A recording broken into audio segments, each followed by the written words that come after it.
Hi guys, বিগত কিছুদিন ধরেই শরীরটা ছিল প্রচণ্ড খারাপ, তাই কিছুদিন চ্যানেলে কোনো ভিডিও পোস্ট করতে পারিনি। তো যাই হোক, শরীর থাকলে তো খারাপ হবেই, কিছু তো আর করার নেই। যাই হোক, বাদ দাও। আজকে ট্রাই করতে চলেছি একটা নিউ রেসিপি।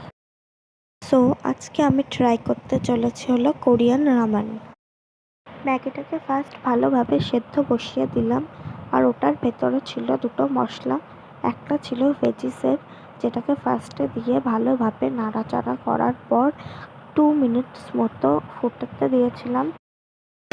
দেন ওই প্যাকেটের ভেতরে ছিল আর একটা মশলা, যেটাকে ভালোভাবে দিয়ে নাড়ানোর পর ওটা একটু গ্রেভি টাইপসের হয়ে গেছিলো, যেটা তোমরা ভিডিওর মধ্যে দেখতেই পাচ্ছ।